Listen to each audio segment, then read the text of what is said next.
What's up, guys? It's KB. Make sure you subscribe to the Underground Sports Philadelphia YouTube channel. Click the bell icon down below so you don't miss a single video from us. And thanks for tuning in to another video from Underground Sports Philadelphia. Now let's get into it. Philadelphia, baby, you're going to love it. Best sports fans in the world. Actually, the worst, but that's what makes them the best. What is going on, OTB Nation? Welcome into episode number 312 of the award-nominated, honorably mentioned, number 9 NCAA ranked, and of course, viewable on YouTube, Outside the Box podcast, the official lacrosse podcast on the Underground Sports Philadelphia Podcast Network. It's KB and Deej coming at you. We got a big-time episode on deck for you guys.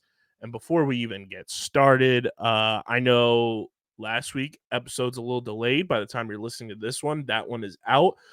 Your boy's playing catch up. For those that don't know, all the pods that you get on YouTube and in your podcast feeds, your boy is holding it down on the editing side and getting all of the shows up for the people. That way, all of our quote-unquote employees, all of our content creators who also have other jobs can do their other jobs while still being part of the network and getting things done. So I hold it down for the people, and I'm fine doing that. But sometimes you go away for content for a week and you only have one laptop to work with. And then you come back from being away for a week and you also work a contract job and you're taking photos of a very badass musical that's happening this weekend. If you're in the area, go see Matilda at Buena Regional High School. So we're playing catch up. Life happens. I apologize. It's not a normal occurrence. You guys know that. But I want to address it for the people because that episode has some badass interviews in there with some of our awesome friends. Chris Rosenthal, Piper Bond, Danny Passavoy. Go check it out. Listen to it. I know the NLL discussion may be a little outdated, but there's some good conversation in there, some great content, and I know you'll appreciate it. Talking to me? Yeah, I do appreciate it a lot. But at the same time, y'all know what we could really use? An intern. So if you know somebody that wants to do this stuff and learn under cool people and get some amazing opportunities, have them hit us up. We could use an intern or two, get us out and get more content loaded up. We can have some help with editing, shooting, all that kind of stuff. So if you know somebody, tell them hit us up. OTB, F1, top bins, whatever the case may be, we can use absolutely all the help we can. Come join our intern squad with Kate. Kate's working on F1 and on the Sunday shows for the main pod with us. She's awesome.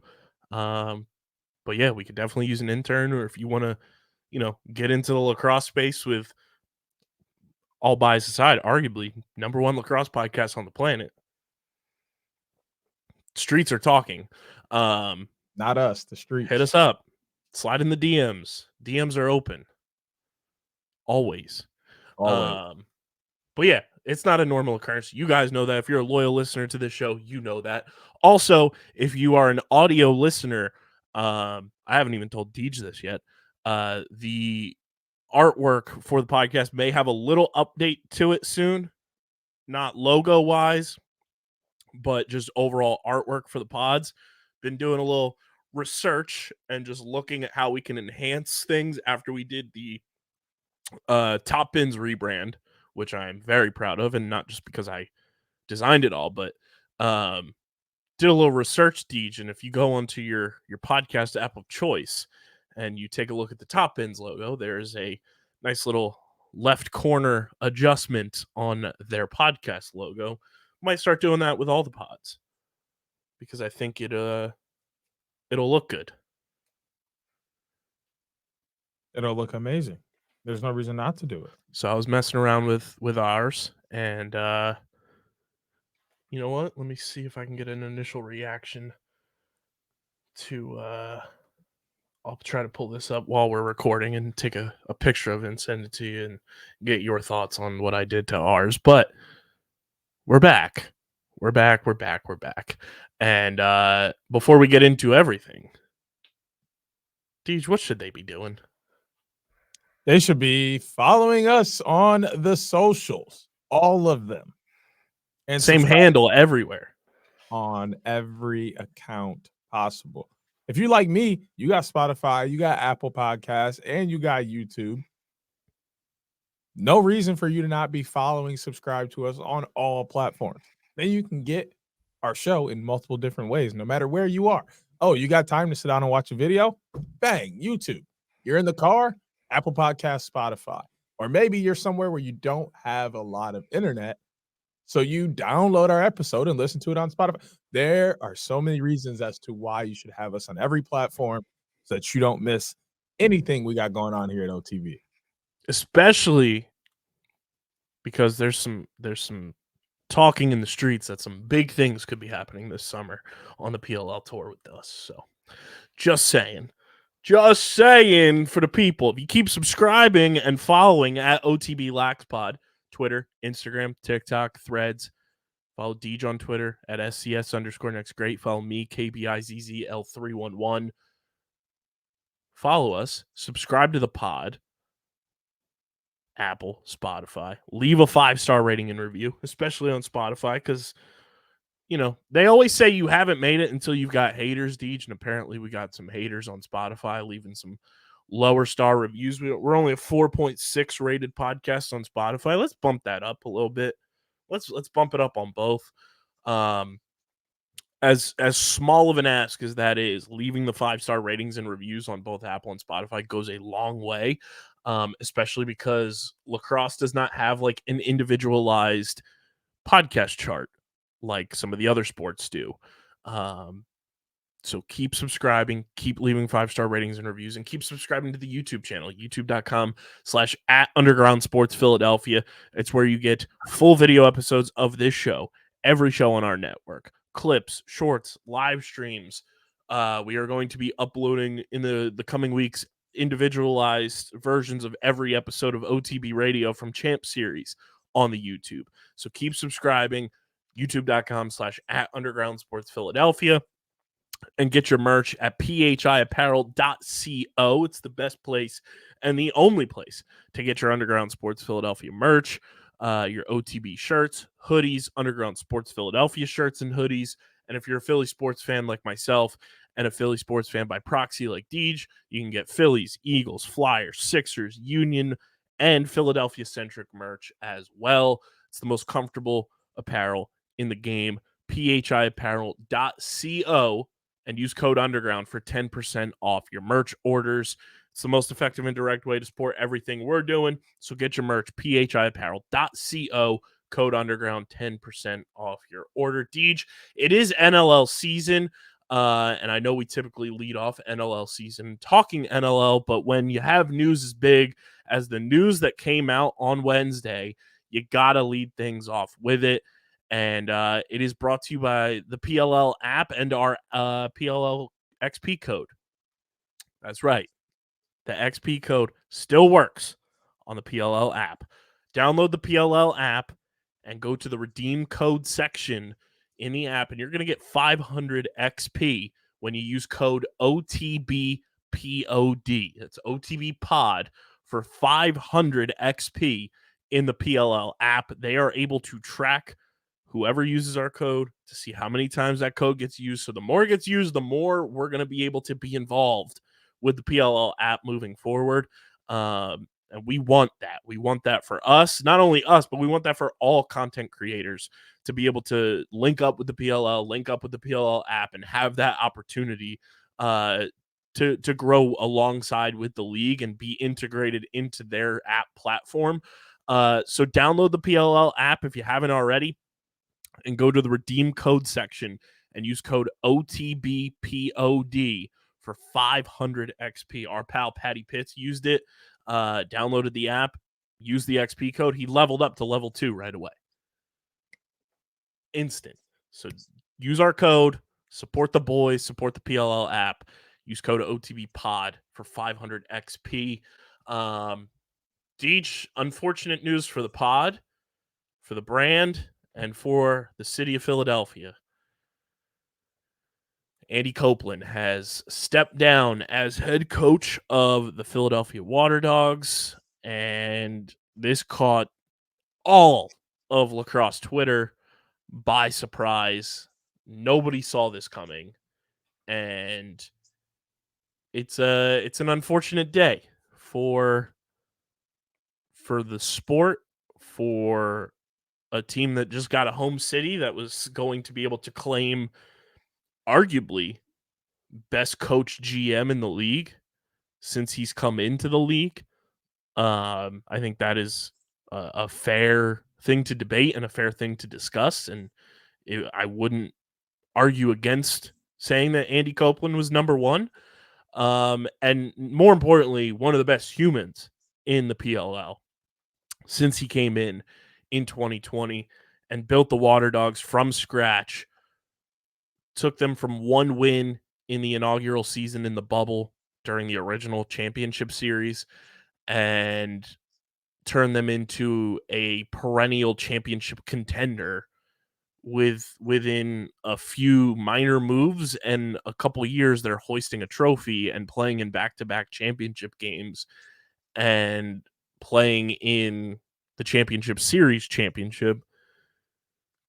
Cope is just, he's that dude. Like, there are not enough good words to formulate about how I personally feel, you personally feel, and you and I collectively feel about Andy Copelan as a coach, as a GM, and more importantly, as a person. Like, Cope was, from the jump, so just willing to come on the show. We conducted his first interview. This is pre-Deej. Conducted his first interview as head coach of the Waterdogs in 2020, January of 2020. He came on the show, and from there it was just instant like chemistry with him, understanding what we do, supporting us, supporting our overall company, and wanting us to succeed. And he told that straight to our faces after the Waterdogs won the championship in 2022. And I'm genuinely going to miss seeing Andy Copelan every weekend. He was, oh man, this one sucks. It sucks. Not just because he's Philly coach, that adds a little bit of salt on the wound, but more so because as the league continues to evolve, this is going to continue to happen. But with the league coming when it did, especially for me, like I'd only been into lacrosse for 3 years before the PLL came around. I'd only been outside of the media sector for 2 years, and not even a full 2 years of the PLL being around before I got to see that side. So a lot of the coaches who are leaving now were the first ones that I got to ask questions in press conferences, the first ones that I got to shake their hand, first ones that I got to be in this version of myself in terms of lacrosse. And it's almost like the ending of an era. Like, it's starting to make me feel old. Like, I've been doing this media thing for a while. Like, the coaches I first met that are helping me get my, my footing in the game and reaching out and saying, hey, that was a great question, or noticing me being at, my third press conference, like, oh, what's up? How are you doing? Like, they finally see that I'm here and I'm active and they know who I am, and they stop when they're out on the concourse and, chop it up a little bit. Like, those things mean so much to me. To see coaches now leaving that are doing that, it hits differently for me on a separate point, because it's like, wow, I've been doing this for a few years now, and like, sure, it's only been what, 2 coaches, I guess, so far, for me. But how long does Stags have? How long is Nat going to continue coaching both college and pro? How long, do these guys have? Even AT, like AT's on the younger side, but how long is he going to coach professional lacrosse? We don't know the answers to these things. So I only have a few more OG coaches for me. So like, that's where it's hitting. It's like, dang, like all the OG coaches I came up under and are learning to do this media thing and building a connection with are slowly exiting the pro game. And I mean, they're beautiful lacrosse minds at that. Like, if you look at some of the things that the Waterdogs have done in the past 3 years on the field, Cope's one of the smartest lacrosse brains we've ever seen. He's put people in positions to win over and over and over again. He knew early this year he wasn't going to have Withers back. He was the first one to be like, I don't care about a face-off. Forget it. He sees things so far ahead and is prepared for everything that you could possibly be prepared for. And like when you see a Waterdogs lose a game, and especially a close one, it's not a lack of coaching, not a lack of skill, not like it literally was just a bad bounce. They didn't get the luck that time. Everybody was in perfect place. Everybody was in position. Everybody was set up to win. They just didn't get the bounce that time. And that says a lot about Copeland. And then you like look at his last few press conferences where he's talking a lot about the culture and what it means to be a Water Dog, what their locker room is like. Like it's almost like he was foreshadowing that he was hanging things up, but he also talked how well he built up the current iteration of the Water Dogs, and that no matter who takes it over, they're set. They just obviously to come in and make some tweaks into their personal liking, but the foundation is set. It's solid. Those players want to be there. They want to wear a Water Dogs jersey. They like the guys around them. The coaching staff was bought in. Everybody is solidly into the Philadelphia Water Dogs, and it started at the top with Copeland. And then you could also see how they interacted with us as media because of how Copeland interacted with us as media, more specifically, the two of us, him being so close to us and having conversations and being there and pointing us out. It led to Kieran doing the same thing. It led to, Sowers. We have a lot of connections with the Water Dogs due to how well we were connected with Copeland. So that also is going to be like a huge drop off, not being able to have coach alongside those players. Like obviously those players are still OTB guys and we'll be able to chop it up and everything, but it's different when you have that coaching relationship and then you're able to kind of bounce those off of each other.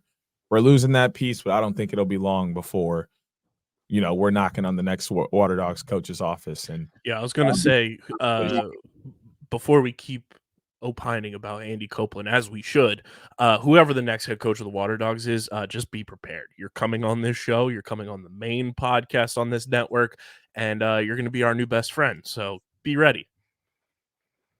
Be ready. And I'm sure every member of the Water Dogs that knows us already knows that's our plan, from Dylan Ward to Matt DeLuca to Kieran to Michael Sowers to Christian Scarpello to Eli Gobrecht.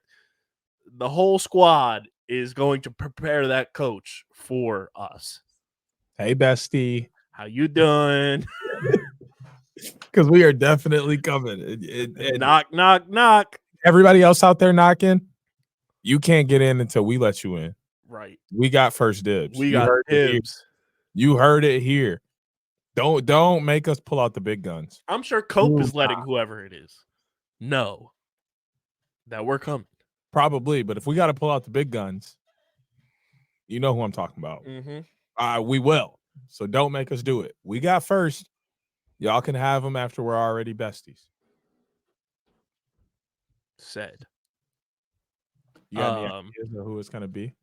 I don't be hopeful. See, I was talking to, because CFO Margie is devastated about this. She met Andy Copeland, which I should mention, you're going to hear from Andy Copeland on this episode from our interview at Champ Series.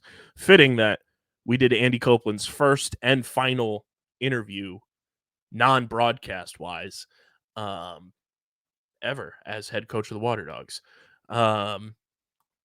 So you'll hear from Cope after this segment here. CFO Margie's devastated. She met Cope at Champ Series, loves Andy Copeland, was very excited to root for Andy Copeland as a head coach for a Philadelphia team. So it definitely caught her off guard.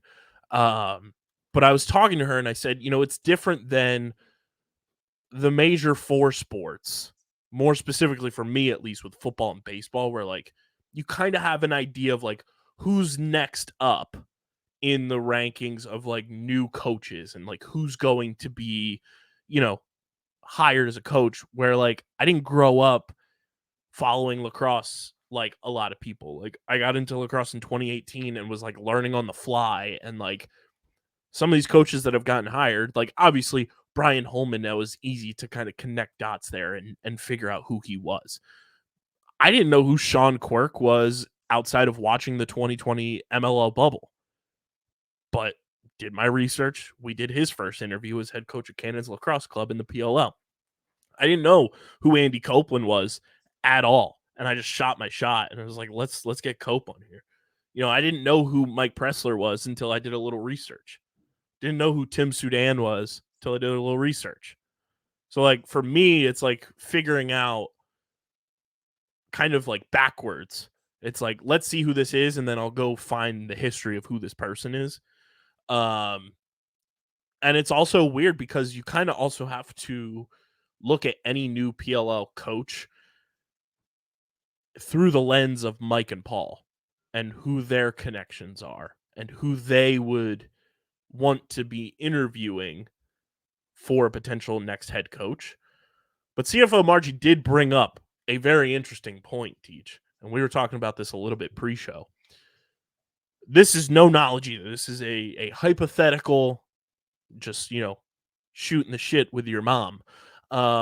She said, do you think Chris Collins, current assistant coach for the Redwoods, would interview for the job? And I said, that's an interesting approach to things. Obviously, our boy CC, OG supporter of the show, lives in Philly and is Philly based. And sure, the PLL tour system and format is still occurring in 2024, and I hope it continues for a while. But from the aspect of CC living in Philly, when it comes to the community initiatives and everything, now with home cities, you'd have your head coach in your home market. That could make a lot of sense. And obviously, Chris Collins has young kids as well. Down the line, like, that could make a lot of sense for him to want to be home base in Philadelphia. And me, and I know I speak for you on this as well, we would love that opportunity for Chris Collins to at least like get the offer to interview for the head coaching job. Will he take it? I don't know, because I genuinely feel like Chris Collins loves being the defensive coordinator for the Redwoods and being a part of that coaching staff. But it is an interesting approach where we haven't seen an assistant coach from a PLL team replace a head coach who stepped down yet. Yeah, and we definitely haven't seen it across brands, Teams either. Like, I could see them doing something easy, like, oh, Nat decides to do college only and go to ONU, and okay, let's just move Chris up, and then boom, we go from there. Like, I could see something like that. Very surprised we didn't see something like that maybe with Atlas when Rubior stepped down. I don't know, man. Like, literally, when you think about like who Mike and Paul could choose for the next guy, like, the options are almost endless. And it's There is one, Deej. There is one. You're not finna do what I think you finna do. That our pal Jackson Hallman put on the socials. You are ridiculous, bro. Would Mike and Paul put Bill Belichick in Philadelphia? No. So he can die? Some Eagles fans gonna get a hold of that guy and it's just over. I saw Jackson's edit. Clean edit, by the way. Jackson does phenomenal Beautiful work. Edit. Beautiful. And we were talking about this off pod. Would I want Bill Belichick as a head coach in Philadelphia? No. Because sure, Bill Belichick, NFL pedigree wise, one of the best to ever do it. Lacrosse wise, it's big shoes to fill for Andy Copelan. Like, you are filling the shoes or attempting to fill the shoes of one of the most successful coaches and GMs in PLL history. Which is short, but still. It's a short, length of time, but still, for him to step in as the first expansion team head coach and now be on that pedestal is massive. I need somebody who's got a little chutzpah to them coming into Philadelphia. Who that could be, I have no clue. And I think you would know better than I would, just from a pattern of how coaches have been hired.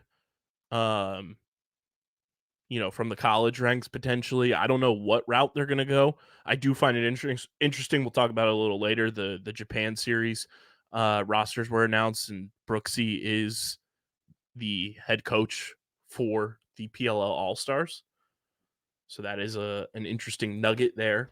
Not saying one way or the other that Brooksy is going to go coach the Waterdogs, but it is cool seeing him get an opportunity to be in a head coaching capacity for a second time as an assistant coach when it comes to Atlas and everything.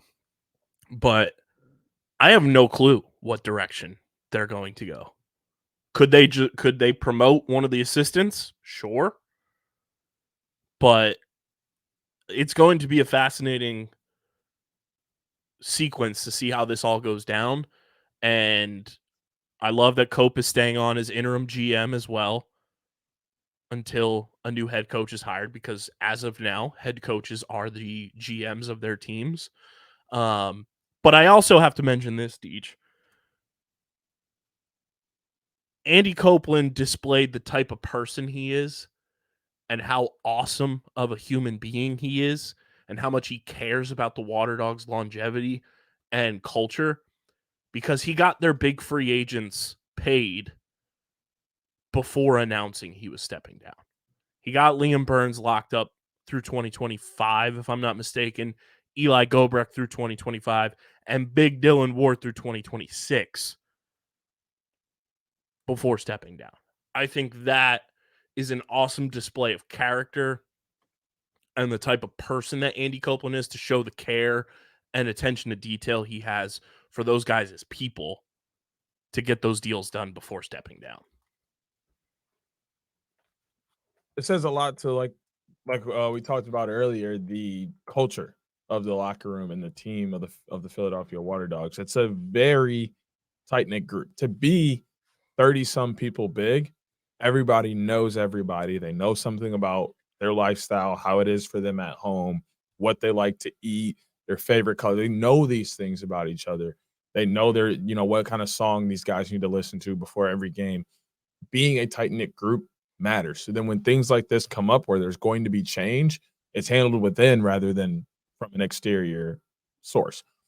This easily could have just been brushed under the rug. Copeland's like, hey, I could choose not to do any of this because I'm not going to be the GM in a matter of XYZ days. Then everybody's looking around like, well, why am I not getting signed? What's going on? Now they're starting to ask questions, and he could just be like, oh, I'm thinking about it. Haven't figured it out yet. Season's coming around, but I'll make sure everything's handled. And then boom, just dips out. And then the new guy, they got to find a new guy. And then two, as soon as he gets in the office, bang, he's slapped with 5-6 contracts that he has to figure out right away because they're 5 or 6 of his biggest players. Ludicrous and crazy to think that Cope would leave anybody with that kind of mess. I don't think Cope would want to walk into something like that, so he wouldn't allow anybody to walk into a situation like that either. And two, it just allows for that new coach to come in, be calm, and work on setting the precedent that they want to set and creating the atmosphere and everything that they want to create. Because if you have to come in and worry about those contracts first, everything gets pushed down the line, and eventually some of that stuff you're not going to be able to get to it because you just don't have enough time. So I think this was both about Cope as a person and what he wanted for the team and for those players and how tight-knit he is, but also him thinking ahead, like, what would I want to be coming into as a new coach, and trying to set up and take care of many of those things as possible so that the new coach coming in is able to pick up right where he left off and do so in a way that flows naturally rather than being faced with so many big decisions right away. Yeah. And I also think too, like, getting those guys signed up, signed and locked in long term, it's also just a testament to Cope wanting the future of the Waterdogs to be successful. Like, new guy comes in, those guys are free agents. They may not be the type of guys that next coach wants on the team. Not saying that Liam Burns, Eli Goldberg, and Dylan Ward, I think any coach walking this earth would sign up to have those 3 guys on their roster. But, a coach could come in wanting to implement their philosophy, and those guys don't fit in. And then the Waterdogs don't have a franchise goalie, an all-time great in Dylan Ward. They don't have the captain of their defense since inception in Liam Burns, and then de facto captain 1A of the defense in Eli Goldberg, who's just all-around good vibes team guy as well on the team. And I think that's such a smart move by Cope. I hope Robert Cross and Chris Ryan are back as assistant coaches at the very least. I think both of those guys do exceptional jobs for this team. And from what we saw in Ohio, with Coach Cross doing the Pat Bev jumping up on the table, that man is built to coach in Philadelphia. That was hilarious. That was so funny especially because like we were in this cramped press box. There was barely space for me and you, and somehow we squeezed 4 people in there, first off. And then we look down and this dude's like, let's go. Come on. Billy, where you at? Like literally like Pat Bev in the play-in tournament when he was with the Minnesota Timberwolves. And I was like, this is lit. And then you go down, like you look down and there's nothing but Philadelphia Waterdogs. Well, at the time Waterdogs fans just there, and they're heckling and they're loud and they're cheering. And that is the atmosphere that you want to continue. Even at the least, as long as this guy is still on the sideline. He doesn't That's what I'm saying. To be the head coach. As long as he is at bare minimum an assistant coach on this team, I'm happy. Same with Chris Ryan. I think Chris Ryan is a phenomenal assistant coach for this team. Does a fantastic job. I was also thinking of this just now. It popped in my head. We've seen a trend recently of retired players coming into the fold as coaches. Drew Snyder, most recently with the Whip Snakes.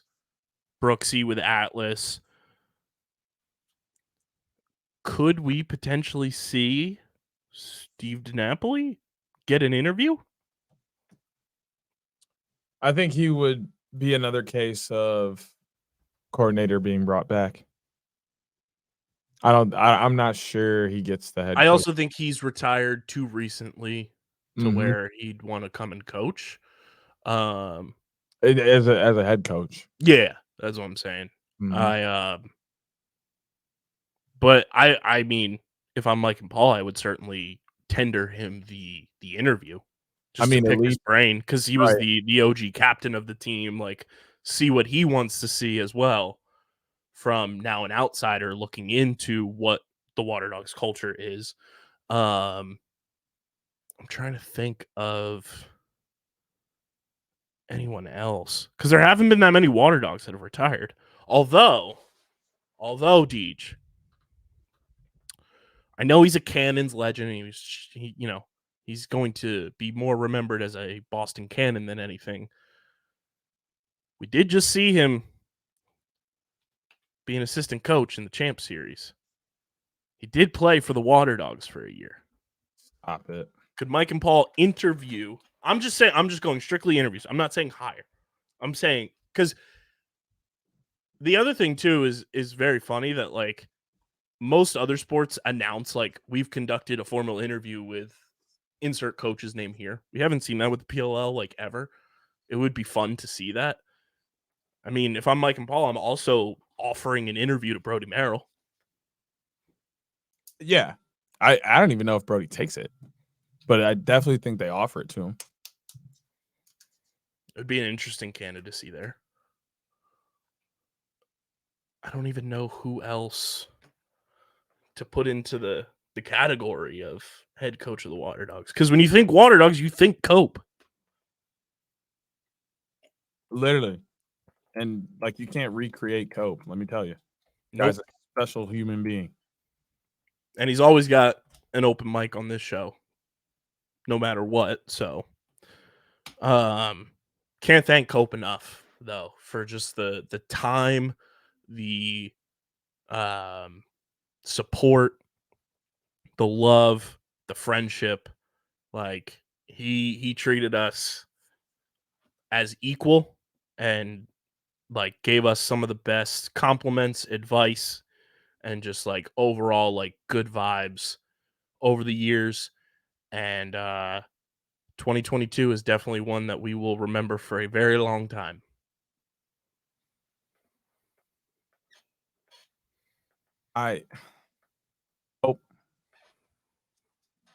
You know what it is with us. He knows the vibes. And by us, I mean me and you.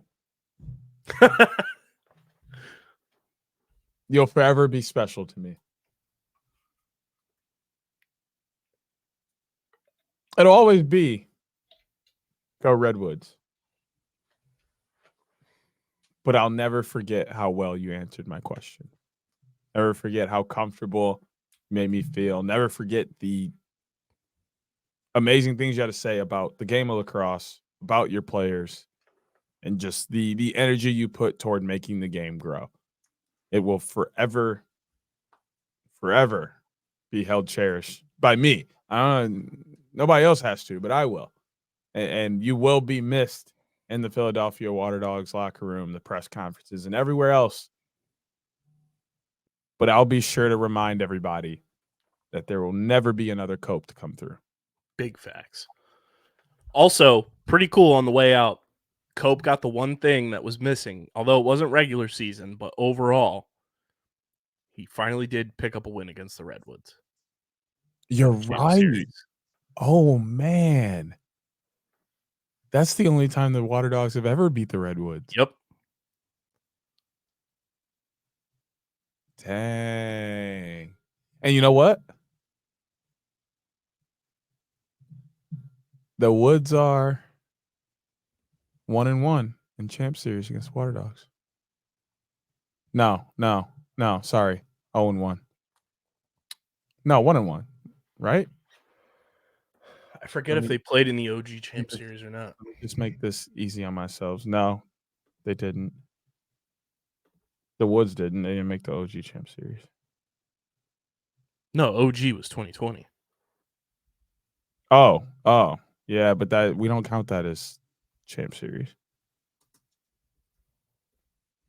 Okay. No, the Woods are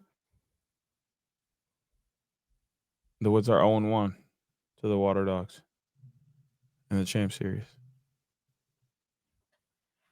But Nat St. Laurent's got that one thing in his back pocket. He is the only coach that ever remained undefeated against Andy Copelan. Cope's got to come back to the Waterdogs for one game to try to get that. Imagine they put him back on the sideline just for that game. I would actually lose it. And they probably would lose it too. Facts. We got Andy Copeland's got to have a Waterdogs hat hanging in the Waterdogs rafters. Oh yeah. And as soon as we can, we retiring Coach Copeland. Facts. On a jersey. Philadelphia Waterdogs Ring of Honor. Andy Copeland's first. First name. First time ballot. All that. No, unanimous, all that. Danny Passavoy, do you hear this? We need every team to have like a Ring of Honor. I like that. Ring of Andy Honor. Copeland, first ballot. We'll come back with some PLL talk. But Ring of Honor here in Kalamazoo. We need an OTB Ring of Honor. Because let me tell you, I would 1000% be on my team's Ring of Honor already. I've done stuff this program hasn't done before. Last year, I beat a team my program has never beat. You know something else we never had? We never had gear that we could just wear around. You know who did that? Me. Put me in the Ring of Honor now. And I'm just getting started. I'm trying to think of something else I did. I got us goals from the PLL. Ain't nobody else did that. I got us practice pennies. Ain't nobody did that since way back in the day. I got us new jerseys. 8 years since we had new jerseys. God damn it. Where's my Ring of Honor? Speaking of Ring of Honor, here is a quick hit from PLL Champ Series OTB Radio with Andy Copelan.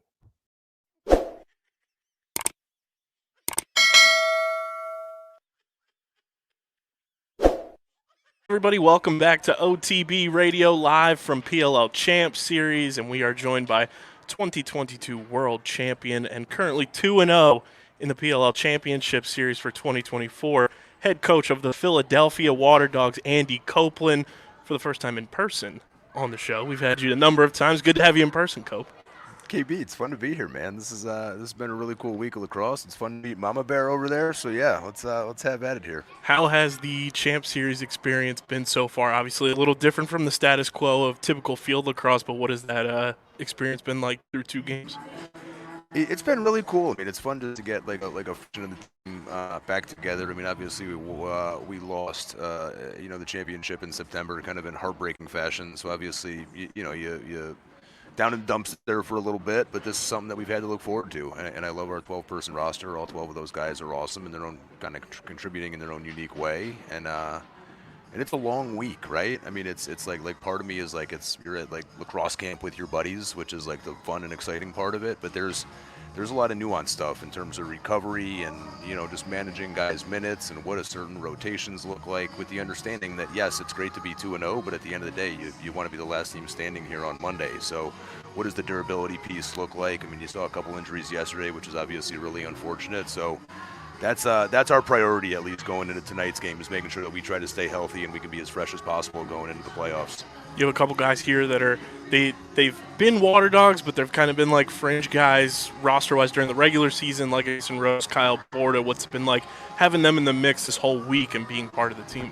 It's really cool. We kind of have like a I don't want to call it like a new look Waterdogs. I mean, we have obviously McCardle, who's kind of the elder statesman. You have Sowers, Conrad, Caraway, who have been kind of staples. Our 3 kind of D-mids were a big part of the action last summer. But yeah, you have some youth in Borda and Trainer and Jeff Connor, and I think those guys are showing really well. They're making quite a strong case for hopefully earning a roster spot here this summer. But yeah, focus is on tonight, but those guys are awesome. They just provide such good energy and just youthfulness, fun to be around.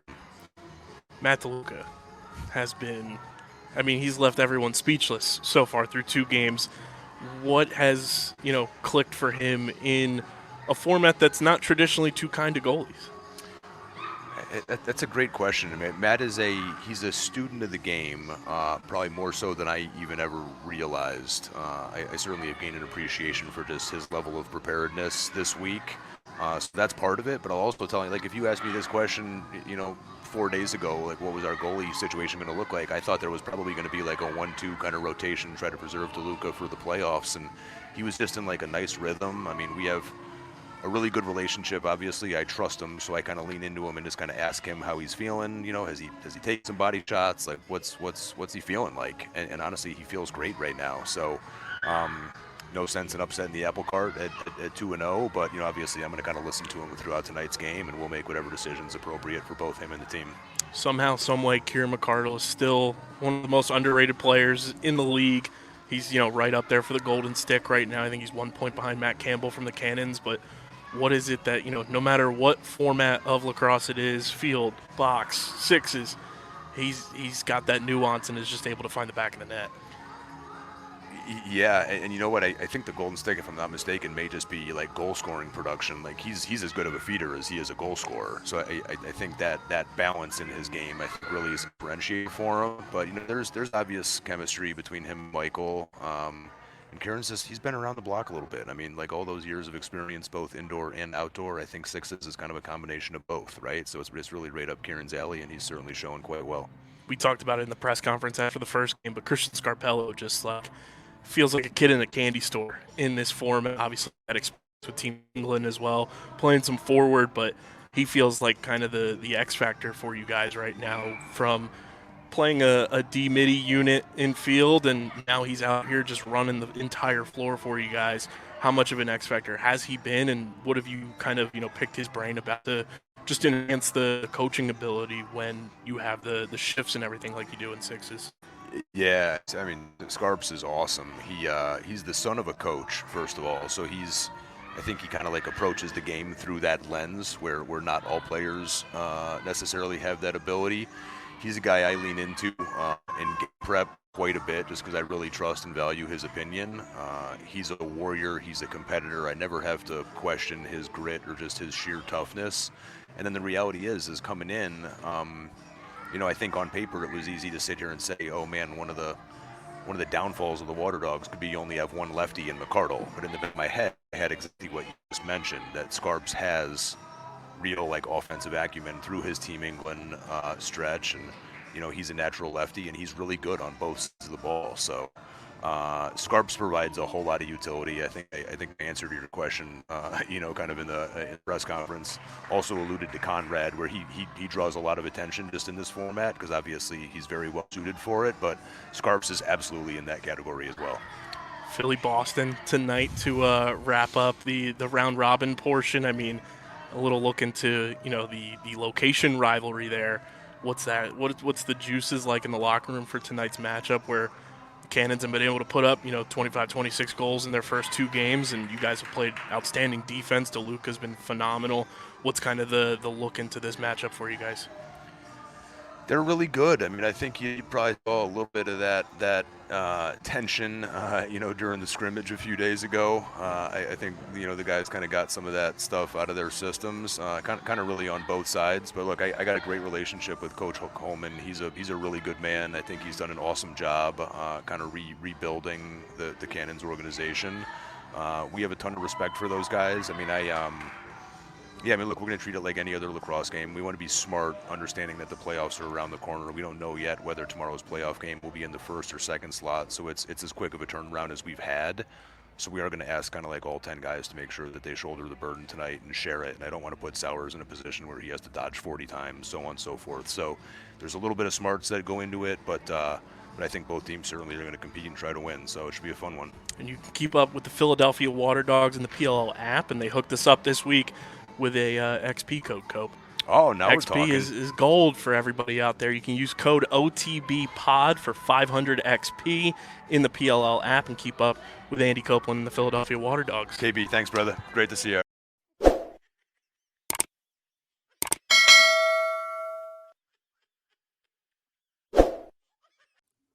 Before we keep it pushing, Deej, we were talking about the Ring of Honor thing, and I saw on Twitter this week, I forget who it was that initially brought it up, but I think PLL Pearl quote tweeted it, talking about like jersey retirements in the PLL eventually. That's going to be a fun thing in a few years. Now that there's home cities, jersey retirements, and everything, who gets that honor? But I do think every team needs a Ring of Honor or some sort of like team Hall of Fame or Wall of Fame. If when it gets to the point where the PLL owns stadiums for teams. Waterdogs wise, Andy Copelan, Steve DiNapoli, hands down, are like the first 2 inductees, coach player wise, in my opinion. What was that? I was like listening, but Cope and Steve DiNapoli are like coach player first inductees into the Waterdogs Ring of Honor, in my opinion. Do you put Drew Snyder in there? Or are you not doing that? I think he's more whipsnake. Right?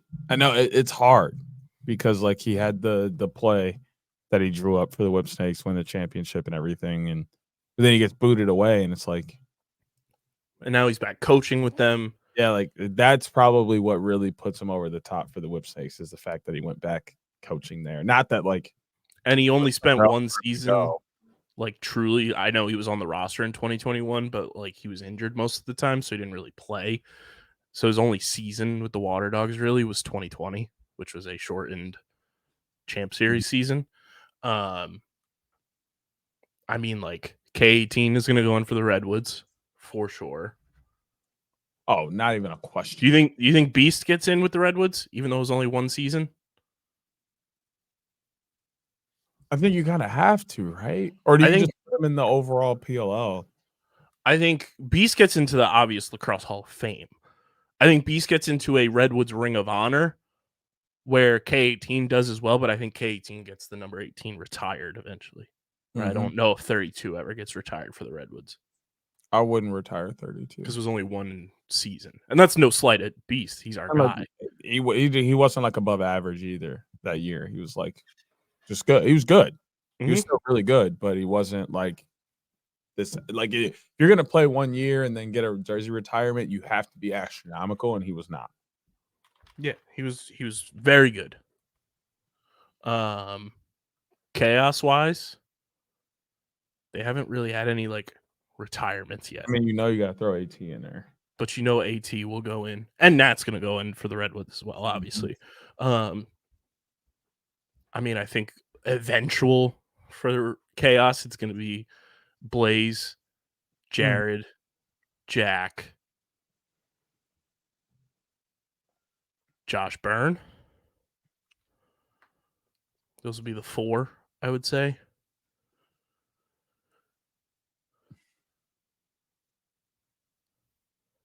And then Whipsnakes, Rambo, Zed. Do you put Nards in there? Not yet, but I think eventually you will. And I guess what, Bernie? Burnlore probably. Dunn in there. Matt Dunn. Obviously, Earhart probably gets jersey retired. Rambo probably gets jersey retired. You can't not retire Earhart's jersey. Yeah.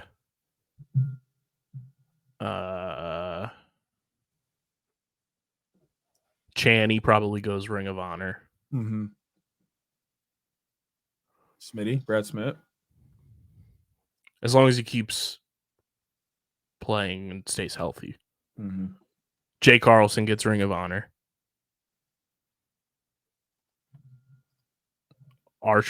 Schreiber's getting his jersey retired, hands down.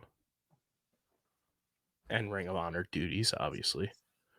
And I think we can all agree that the original coaches of all of these teams will go into that team's Ring of Honor. So we won't continue saying the coaches, but that's like a given. Right. Will Manny Marcus Holman Ring of Honor for the Archers? Question mark.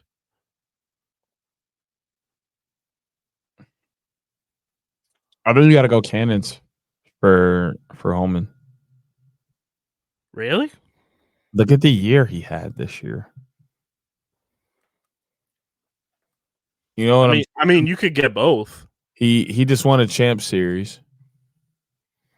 He could end up in both. Close to being the Golden Stick Award. They just took the Cannons from being the worst team to almost the best.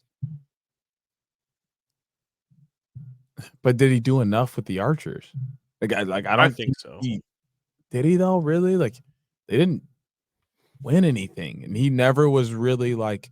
And like it wasn't completely his fault because of how things were set up, but like he never had an opportunity to be a top scorer in the like truly a top scorer in the league because there were so many mouths to feed. Like he doesn't get the same amount of touches and plays drawn for him and such that he does for the Cannons. And it's not just because Brian's his dad, but look at how their team is constructed.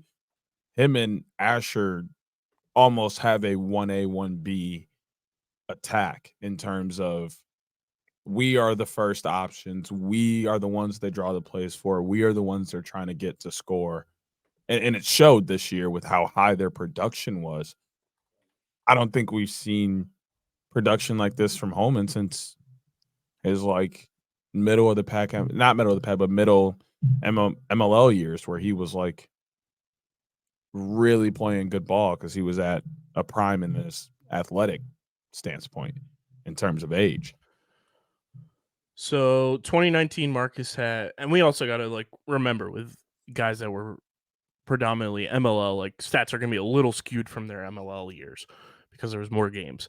But Marcus 2019 had 32 points in 10 games, 21 goals, 2 2-pointers, 7 assists. 2020 bubble was his down year, and he's admitted that. Bounced back in 2021. 9 games, 24 points, 16 goals, 8 assists. That was year 1 as well of full season Grant A meant. And then 2022 bounce back even better. 10 games, 29 points, 17 goals, 2 2-pointers, 8 assists.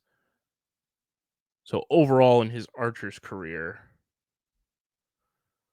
32, 7 is 39, plus 39 and 53 is hard math.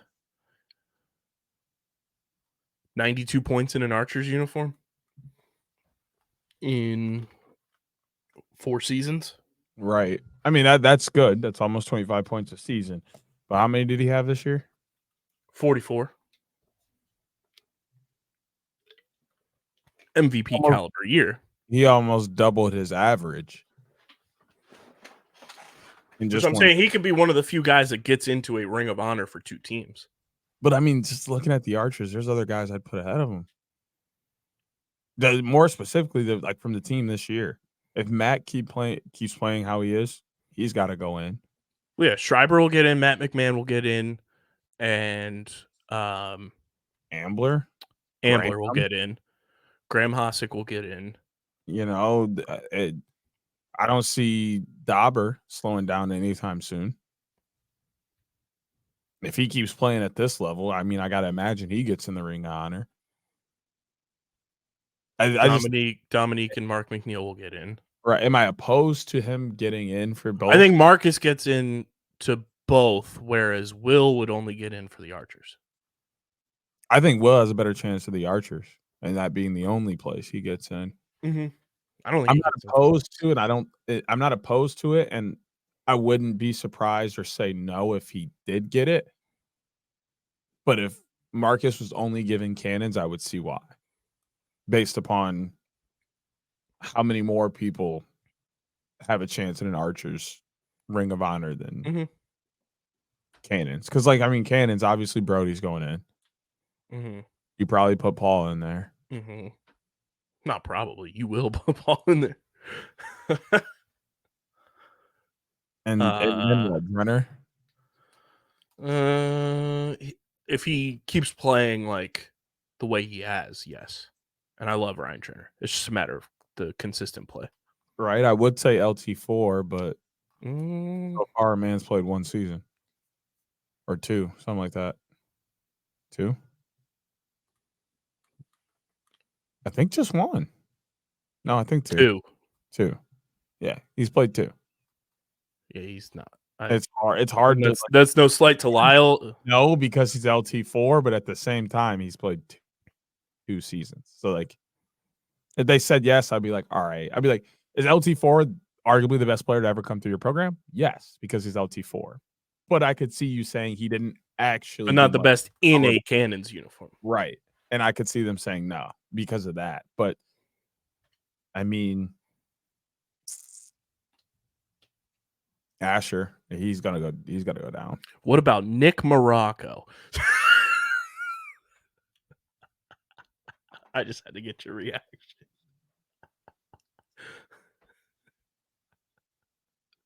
Ridiculous. No, miraculous. What's the call we were looking for? I'm about to cut you off. Yeah, Cannons is weird too because it's like backdating to MLL a little bit too. I mean, rest of the Waterdogs, it's gonna be Kieran Sowers, Dylan Ward, Liam Burns, Eli.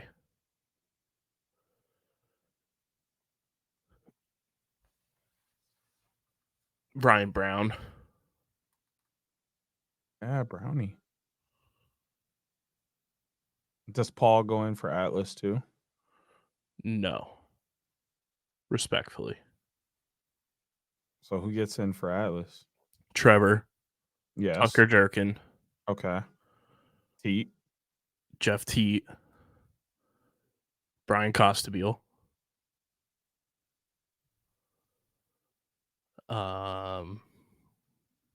Oh, you think Costabile stays long enough to make it? Well, I mean, he surprisingly re-signed with them, so him and Teat. What if he just re-signs to get traded? Find out next time on Dragon Ball Z. Trying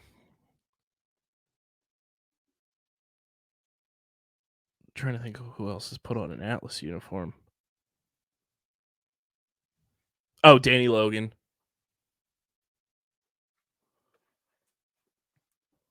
Okay, I like Danielle. I mean, if he keeps coaching with them, Brooksy has a shot Okay, yeah. as player coach.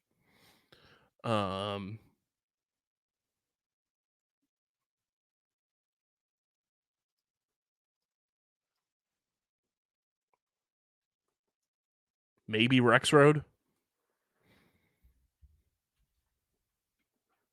If he keeps playing well, he's in a good space right now. Who are we forgetting? Chrome. Denver Outlaws.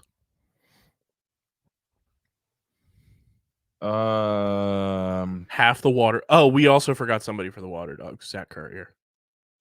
Definitely didn't forget Courier. We're not gonna. Well, when we were listing, we forgot to mention him. Don't do that. Tough. Chrome, Denver Outlaws. Half the Waterdogs roster will go in for them. Will they though? Well, I guess they won championships in the MLL for the Denver Outlaws. Does that really count? Yeah. Are we really? But okay. I think it depends on how many MLL teams come over. I should say that. Well, I'm saying in the current state, I think it will, especially because the Outlaws championship was like, in relative terms, the most recent. I mean, yeah, of a regular MLL season. I guess what I'm saying is if you bring over one more MLL team, like how relevant are the MLL awards and everything? You know, like now if they bring back 3-4 of those teams, if not more, I see a legitimate reason to start to blend those Ring of Honors. But like, well, being that it's the way that the homecoming was presented, they're adopting everything from Outlaws past. Right. No, I'm not saying like necessarily Denver because like that has happened, but like if they don't bring back more of the former MLL teams, it's kind of hard to go that route with Denver because it's like, okay, everybody else is looking solely at the PLL, and now we're going to look at the MLL just because you're Denver. Like, it's hard to bite that. If they add more teams, 1,000%, you have to put like half the league. Eli Zach Courier, Dylan Ward, Mikey Schlosser, Kluch, Drew Snyder. Who else was on that? And like I want them to, because then like John Grant Jr. Yeah. He gets to get thrown in there, you know. At that point, Lyle Thompson, you can't not put him on the Bayhawks. You can't not put Miles on the Bayhawks. Miles is such an interesting case. Does Miles get to how many is he gonna make? Maybe like, the Redwoods. I mean, he's got to make. I think he makes Woods. And I think he makes Chesapeake if they come. Well, back. yeah. I'm saying current teams right now, probably just Redwoods. Maybe Chaos, man. I don't think he makes Chaos. His early years, Chaos, like they don't make that championship game without him. Or sorry, yeah, no, not him. Sorry. I was thinking wrong year. Sorry. No, but those he was only on Chaos for 1 year. No, 2. 2. Right? No, because the Salcedo Miles trade happened February 2020. Oh, so right before that season kicked off. Yeah, he was only on Chaos in 2019. Because the trend was AT was getting rid of all the guys like year after they had like phenomenal, because it was Miles and then he benched Connor Fields in the championship game. Connor got traded.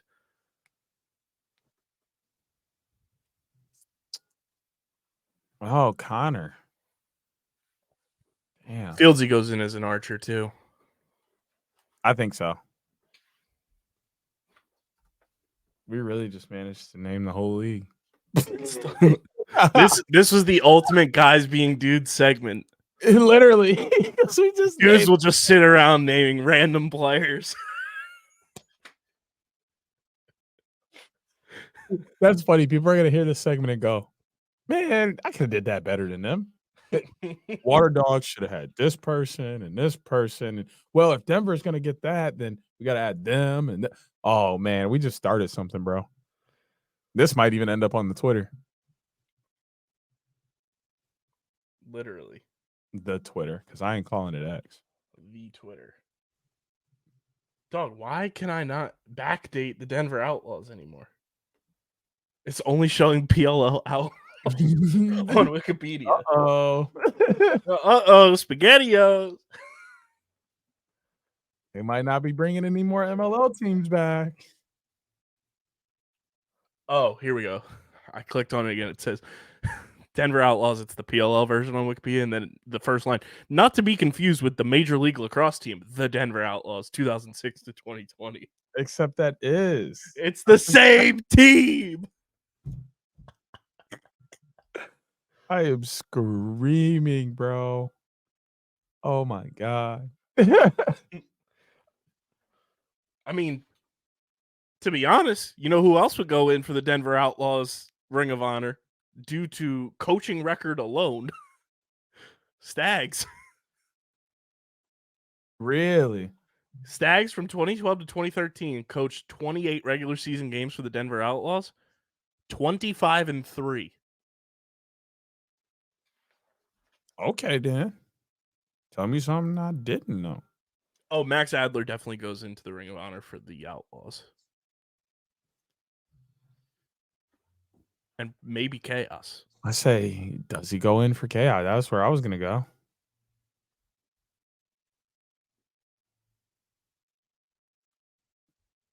Because he was an instrumental part in that team.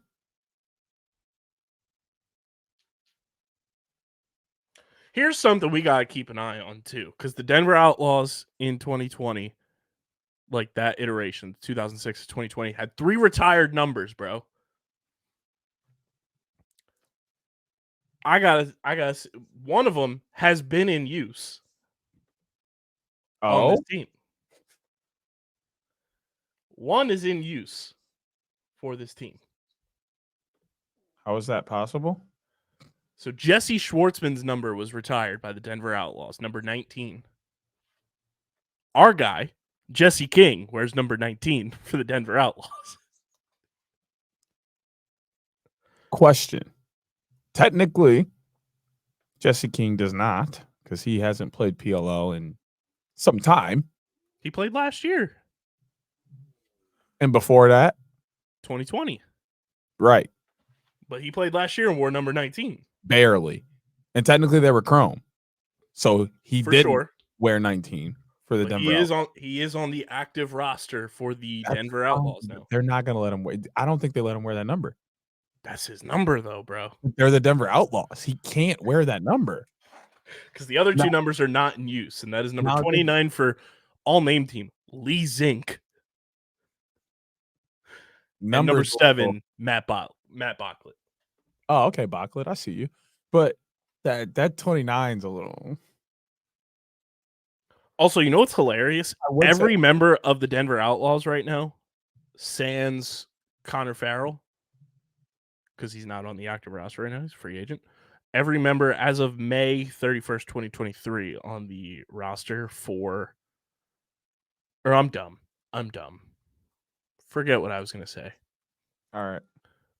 I forgot to turn the page. And by turn the page, I meant look a little to the right, and the rest of the roster was over there. But anywho, I was going to say the active roster, nobody has a number higher than 20. And then I looked over and I was like, that's wrong. Sean Scanoni, where's number 50? Where's he at?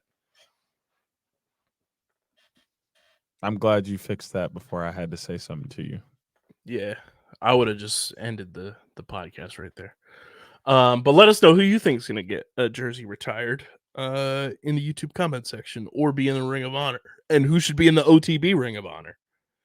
I think that's what we got to call it. You know how we've been talking about OTB Hall of Fame for a couple years now? It's got to be the OTB Ring of Honor. Is that what we doing? I feel like that checks out. I'll start really thinking about it. Or should it be I'm gonna have some strict criteria on this side. Should it be the Box of Honor? I ain't letting everybody in this box. So Is it breaking news? I'm down for it. Breaking news. Put it out. There it is. Breaking news. OTB officially naming their Hall of Fame the Box of Honor. Because then every time we talk about it, we can yell, "What's in the box?" What's in the box? What's in the box? Nothing. Yet. I can't believe he really opened that box to nothing. But we'll devise and scheme that, because I'm sure there are some very worthy members to be in the Box of Honor. But Deej, let's it's going to be hard to scroll through, but we've got NLL to discuss as well, and it is a loaded week, of course. And it is all brought to you by our pals over at Tomahawk Shades, the best small batch eyewear in the game. From sunglasses to blue light glasses to prescription lenses, they've got you covered with the most stylish and comfortable eyewear for a fraction of the price of the big eyewear companies. Deej and I are always wearing our sunglasses when we're outside. He's wearing them on the sidelines while he's coaching. I'm rocking my blue lights when I'm editing, watching lacrosse. You guys should be protecting your eyes too. You only get one pair of eyes in your lifetime. Make sure they are protected from sunlight, from blue light, and everything in between. Go to TomahawkShades.com or download the Tomahawk Shades app in the App Store, Google Play Store. And when you go to checkout, use code USP for 25% off your order. That's code USP at TomahawkShades.com or in the Tomahawk Shades app for 25% off your order. Deej, we have NLL action to discuss. We will skip on the recap here because y'all saw what happened this past week. I was correct in one thing, and that was actually I was correct in a lot of things, but redacted going 0 for 2 on the weekend. See what happens when you follow the boys on Twitter. Good things happen. Shout out to the Seals and shout out to Panther City for making us look good. And I know, Deej, you picked redacted in the latter game, but you got to admit, seeing the math do a little mathing had to be somewhat satisfying for you. A little bit. And we was this close. You got to remember, they are still. We. Don't Shout we out me Uncle right Phil. now. Don't we me right now. They are still one of my league pass teams of the year. So yes, it is still a we for me. For me. Ain't gonna be a we next week. But listen, I'm gonna tell you, hell no, it's not. Hell no. Hell no. We walking right down there to Duluth and kicking some ass as Roughneck. I know that. But I will tell them. All right, that's 107-18. Lyle Thompson, God damn it. And your social team. You got to follow us back by the end of the year or you're toast. I won't know nobody on that team that is not named Lyle Thompson or Brett Dobson. And I mean that. We got to show love to a couple other guys, friends of the program. You can. J Mac. Mac is cool. Andrew Q. I mean, these dudes are cool. I'm not it's nothing against the team. Right. That's what we're solidifying here. We said it a little bit last week. This is nothing against players, coaches, because head coach follows us on the gram, which is the biggest awesome. thing is I'm gonna still get off social team beef. Tweet every week. The LT4 tweet's gonna come every week, regardless of whether they follow. And that's personalized. That could come during MSL. That can come whenever I want it to. I just put that out of the I'll put that out right now, and he ain't even playing. because he's that good. But as far as liking their tweets, retweeting their score caps, and that kind of stuff, I will call them redacted until they choose to follow us back. So you got until the end of the year. I'm going to call you all that this year because we locked in for the year. I made you my league pass. We locked in. But come the end of the year. Now, by end of year, do you mean end of regular season or end of their season? Once their season is over, if you don't follow us by the time November rolls back around and we start talking NLL again, I don't want to hear nothing from you. And I mean it. I mean it. You got some months. They know we exist. That's the thing. That's a solid 9 months. Not even, because dang it, the leap year is almost over. You got a solid 8 months from March to November to follow us and let us know what's up. Or we good on you. So they know we exist. That's the thing. Make sure they do because they like the tweet. Mm-hmm. And that's where this all stems from. Make your choice. Let's get into week 14 though, and these are the matchups we have this week, Deej. It's Redacted at Halifax, San Diego at Panther City, Toronto at Las Vegas, and Buffalo at Vancouver. That's your Friday night slate. 4 games on Friday. Then Saturday, we got Rivalry Week 2.0, this time at the Wells Fargo Center. Unfortunately, I will not be there due to my obligations for our musical. But it is Marvel Night. Well, Marvel Day, I should say, at the Wells Fargo Center. Then we have Battle of New York as the Riptide take on Albany, Saskatchewan at Colorado, and Toronto at San Diego. That's your Saturday slate. And then Sunday slate, Rochester at Panther City at 4 p.m. on Sunday. What are you looking forward to most in week 14, Teach? Week 14 is going to be more than a doozy.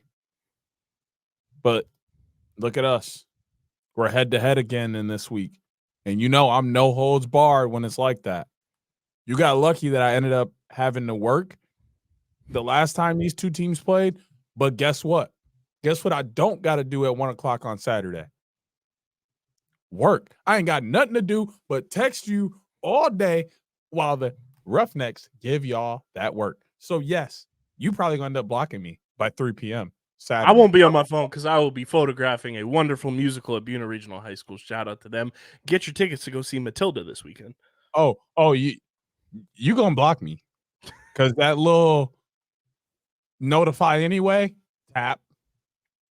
I won't have my phone on person is what I'm saying. Okay, that's fine. You're going to come back like 1,000 messages and be like, what is he talking about? Yeah, I'm on that. I'm on that. Jesse King, Zach Courier, own that. We all own that. CBD's not letting up more than 12. We're on that. So, yeah, of course I'm hyped for the 1 o'clock game. It's Saturday at 1 o'clock. We get matinee lacrosse. I'm over the moon. And then, obviously, I need Toronto and San Diego pumped into my veins at 10 p.m. so I can stay awake for that as soon as Maryland Notre Dame on Sunday. So that'll be awesome. And then, of course, the opener Friday night, which I'll be watching on my phone while I'm at a basketball game. That one's just going to be exciting because it's just two really good offenses against okay defenses with great goalies. So we're going to see goals, we're going to see bad defense, and we're going to see good offense. That sounds like fun. I'm here for it. It's a great way to open up the week. So I think we did a nice job this week. Shout out to the NLL. I'm not even talking times here. I'm just talking the balance of games, right? Halifax is going to be a phenomenal game. It's 1:13. That's 7 p.m. on Friday. Sure, it gets cut off an hour in for San Diego Panther City, but most people aren't even going to watch that game.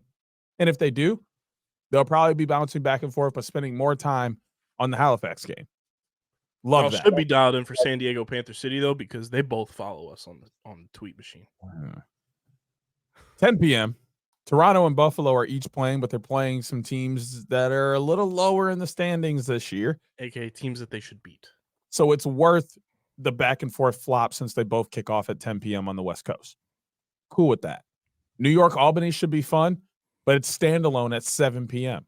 You have nothing bothering you. You also have nothing bothering you for the first half of Saskatchewan and Colorado, because that's probably going to be the good half of that game because neither one of them play good in the second half. I'm here for that. Obviously, like I mentioned, Roughnecks and Philly are solo at 1 p.m. And then 10 and 4, 10 on Saturday night and 4 p.m. on Sunday. Almost all the games are standalone. You get a chance to actually watch the game you're trying to watch without trying to bounce back and forth. Phenomenal job with scheduling this week. I'm extremely impressed and excited for this weekend. I did laugh because it is a bunch of Marvel games this week with the Marvel partnership for the NLL. The Wings will be wearing Black Panther themed jerseys, which is so sick. But our good pal and future friend of the program, Teddy Jenner, posted there's 15 teams in the NLL, and there are infinite numbers of Marvel characters in the Marvel comic universe. How is it that we ended up with 4 teams with Thor, 2 with Black Panther, 2 with Thanos, ... Now, my inner nerd is like, hell yeah, Teddy, I agree with you. Let's have every team have a different character. The brain of overall thinking goes, Marvel probably only licensed a few characters to the NLL this year. But that's also kind of a slight to Marvel not realizing, hey, maybe we should license out 15 characters.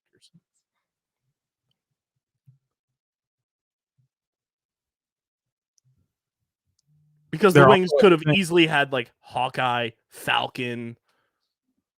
Yeah, I say, but there isn't a lot of color differences across the MLL or the NLL, which we've talked about a number of times. So I think that kind of like, don't get me wrong. You cannot tell me that if the Roughnecks stayed red, they wouldn't be Iron Man this weekend. Or Deadpool. I'm cool with either one. Mm-hmm. But instead, they're going to be something that we've probably already seen this year due to them being black, gray, and white. Las Vegas is also black and white. Like without the variance in colors, it's that probably what Marvel saw is like, oh, a lot of these teams are these colors, so let's just use these characters because it'll be easy to coordinate and create jerseys, and even ones that look different than the same team that wore this other superstar or superhero, because we have the time to put it together and we see the color schemes and everything. So that may be part of it as well, but I kind of agree. I wish we would have seen some more difference in the characters that were used. Yeah. The Wings jerseys look great. I'm excited to see them on the guys. Obviously I won't be able to be there in person, which sucks, but fun week of games. I'm excited for, obviously, that matinee. I'll have to go back and watch it on replay because I won't be home. I think New York Albany is going to be a lot of fun. I think Toronto and San Diego, with both teams coming off of games earlier on Friday, is going to be very fun. And I low-key think Rochester Panther City could be sneaky fun on Sunday. I'm looking forward to that as well. But I think without any further ado, Deej, let's head on over to the pick pond and put a bow on this episode because your boy's got to get ready to go photograph opening night of Matilda. Go get your tickies if you're in the area. Let's feed some ducks and make our Week 14 NLL picks of the week, brought to you by Kenwood Beer, the official beer partner of Underground Sports Philadelphia. It's a refreshing light beer, just 4.1% ABV, only 120 calories, just 8 grams of carbs. Go to kenwoodbeer.com. Check out everything they have to offer in their storefront. Get your Kelly Green Kenwood Beer crew necks and shirts for St. Patrick's Day. And use the Kenny Finder to see who's got Kenwood Beer on tap in the Philadelphia, Pittsburgh, Maryland, and New Jersey areas. Must be 21 or older to do so. And of course, please drink responsibly. Deej, we start off in Halifax. 7 p.m. Eastern time start this week at the Nest. As Redacted takes on the Thunderbirds. You already know where I'm going. That home field advantage is elite. Halifax is playing good lacrosse right now. They're 7-4. I like the way they're rolling. They're putting up points. Give me the T-Birds at home. As much as I would love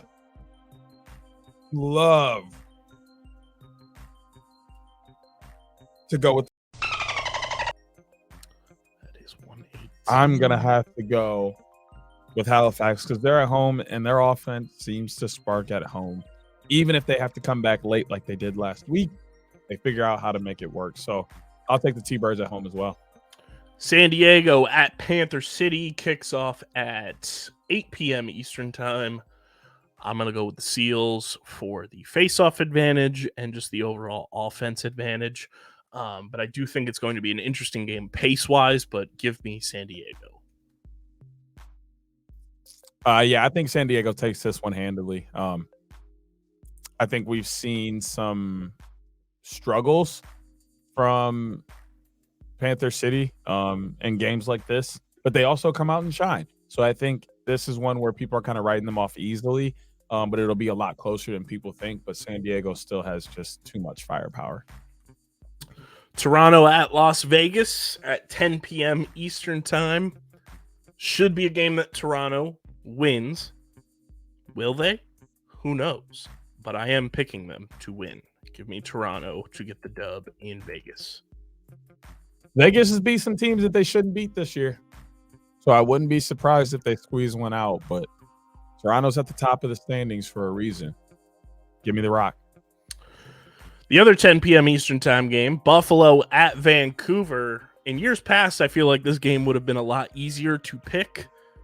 There is a little hesitation just because of the ups and downs that Buffalo has gone through this year. I did love Jerry Raganese's tweet earlier last week saying that if I'm Buffalo, I am calling Connor Farrell immediately. I am going to take the Buffalo Bandits, though. I think I like Buffalo here as well. Vancouver's kind of just hit a tough spot this year with all the changeover, with Kurt coming over and trying to figure things out with new pieces. And as much as Buffalo has struggled this year, I think this is one where they have an understanding that they're able to kind of reset their footing as they prepare to go into the ending of the year. So give me Buffalo. You already know where we're going on Saturday at 1 p.m. We're going with our squads because we're loyal to a T. New York at Albany, Deej, at 7 p.m. I will say I was very close to picking the Wings this weekend. I'll tell you what, I was very close to picking Calgary. Just because they got the Black Panther unis. I was like, just might have to. But I'm cool with rocking with my boys. I might have picked New York if they were at home, but I think Albany needs a reset as well, and this is a good chance for them to do that. They've kind of been on a little bit of a downward slope, have the riptide the last couple of games, and who can blame them when they just got shipped to another country? I'm with you. I like Albany in this spot. I think it's going to be close. I think it's going to be fun. I think it's going to be a physical game. But give me Albany to get the dub at home.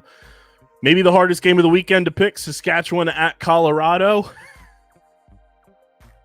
A game where I hope both teams just have fun. I have no idea where I'm going with this one. So, Deej, I'll give you the floor to make your selection.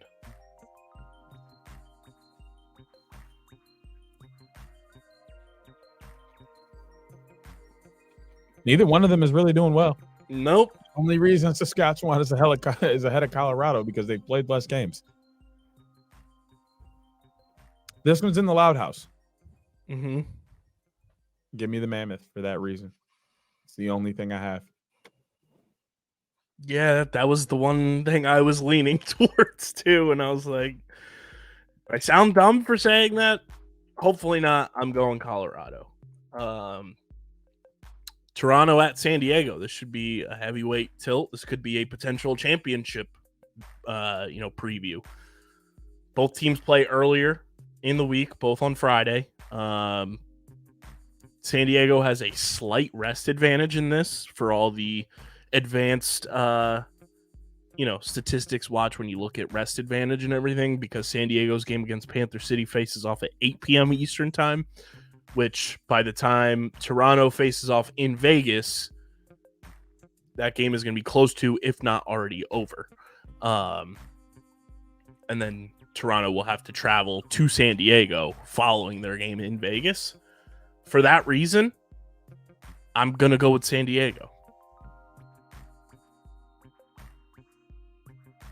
Oh, this is the hardest game of the week to pick. Mm-hmm.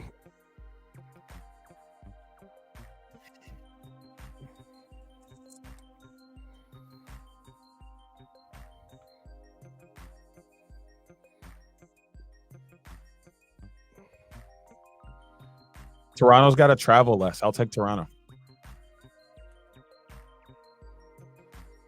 And by less, I mean between the 2 days, because they both play Friday and then turn around and play Saturday. But San Diego's coming from Panther City, while Toronto is probably either just going to stay in Vegas that night and then travel, or will most likely travel, but they're only going from Vegas to San Diego. Much shorter travel night of and transitioning to that next day. I like Toronto to go 2-0.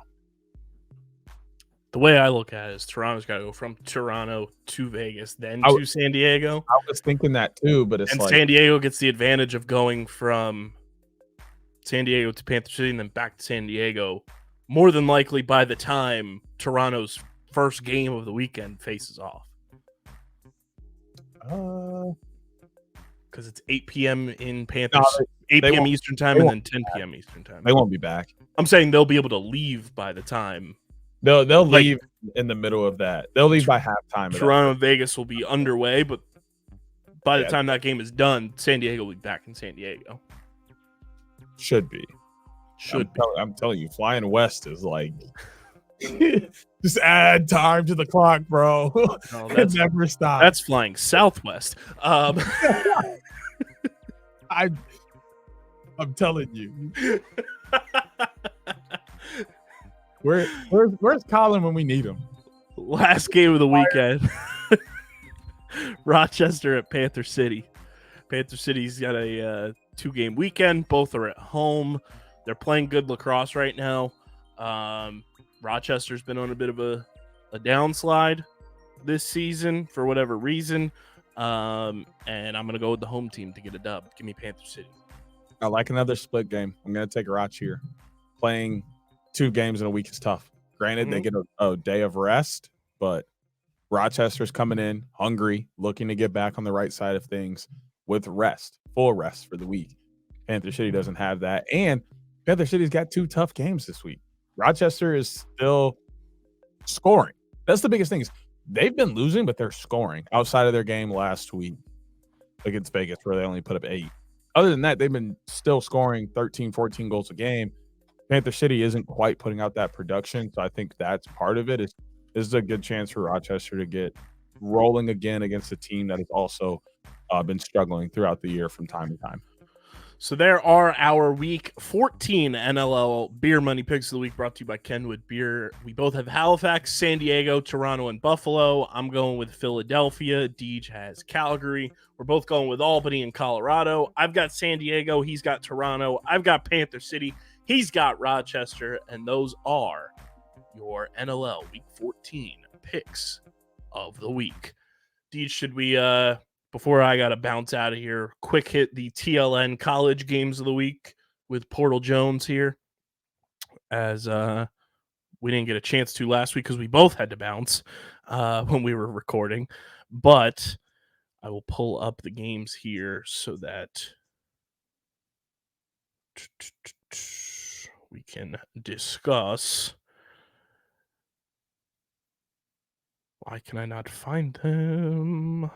What are they under? Hop in Virginia. There we go. I found them. Which, as much as I would love to choose Hop, sorry. Diggs, K18, Paul.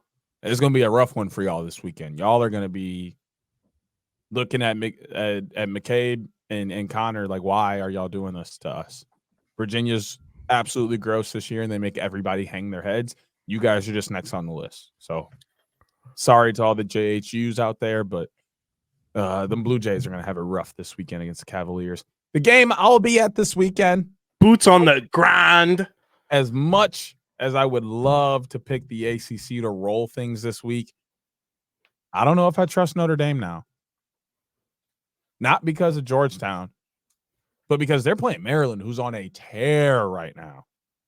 I didn't think Maryland was going to be on that revenge tour type stuff, but Michigan broke them, beating them twice in a year, and then they turned around and lost their first round game in the Natty tournament. Really just did something to Maryland. Ajax Zapatello has been insane wearing the 1. I got Maryland in this game somehow. Same. But I'll be really excited to watch this one. Boots on the ground. First time at Arlotta ever. So that's also going to be fun as well. That game's going to be amazing. I'm taking Penn State over Yale. Although Same. I'm scared. Yale, my reason is them Chrome Domes. They did just drop them new Chrome Domes, which are crazy. But, dude, Matt Brandow and the Bulldogs are nothing to mess with this year. So that one I think will be closer than some people feel, but I think Penn State still squeezes that one out. Syracuse is finally going to get a chance to reset things for themselves with now their second loss of the year after they dropped one to Army yesterday in overtime, 13-12. But High Point's nobody to slouch. We've seen them beat Duke and some other big teams as well, so they are someone to keep an eye on. I'm still picking Hughes because Hughes is crazy good, even though they've dropped some. But looking at the two teams that Hughes has lost to, right, they're ranked teams, and they're good ranked teams. Hughes isn't losing to just anybody. They're losing games that are worth losing. So that's the only reason I'm picking them over High Point this weekend. I took High Point. I know you did. I could tell. I ain't mad at you. If they win, I'm going to be like, hey, Hughes is going to do that thing they always do. Start off good, and everybody's going to think they're back and look at them. They're not. So that's something to keep an eye on as well. Brian, as much as I want Hughes to be good, they keep throwing games away at the end of the game. Y'all going to be having an early home again this spring because y'all didn't even make it into May last year. Well, you did, like everybody did, but you barely made it into May. And you only made it into May because, oh, wait. Did you make it into May? I don't think you made it into May because the ACC didn't have a conference tournament last year. They're going to have one this year. But, yeah, if you guys want to keep it up, now's the kind of time to turn this back around. The last game, I'm still debating on this one, so this one may change. Right now, I have North Carolina because the ACC is just that good this year over Penn, but Penn has looked good so far to start the year, and I may switch this one up. That sneakily has game of the week mentality, but it's hard to say that when you have Virginia Hop and Notre Dame, Maryland playing this weekend as well. It's going to be a lot of fun. Download the PLL app. Use code OTBPOD in the redeem code section. Get 500 XP. Keep track of your picks. Deidre, what's your overall record on the TLN College Pick'em? 12-20. Not good. Not good right now. Well, it's 12 out of 20, so you're 12-8. 12-8. Sorry, decent. I'm 11-9. It was that 1 week. Last week I went 2-5. Not good. 2 out of 5. Yeah, it was not good. 2-3 on the week. And it was Hughes's fault because they should have just beat Georgetown. But I digress. Make sure you guys are following us at OTB LaxPod, Twitter, Instagram, TikTok, Threads, Facebook.com/Underground Sports PHI. Follow DJ at SCS_next great. Follow me, KBIZZL311. Subscribe to the podcast feed on Apple, Spotify, wherever you get your podcasts. Leave a 5-star rating and review. Subscribe to the Underground Sports Philadelphia YouTube channel, youtube.com/@Underground Sports Philadelphia. It really does help support us and helps us grow. Let's get to 800 subscribers sooner rather than later. And, of course, get your merch at phiapparel.co.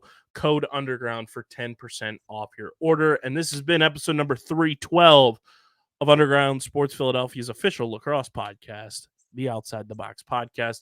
Big ups to Andy Copelan. We appreciate you, big dog. And we will catch you guys next week. But until then, peace. Peace.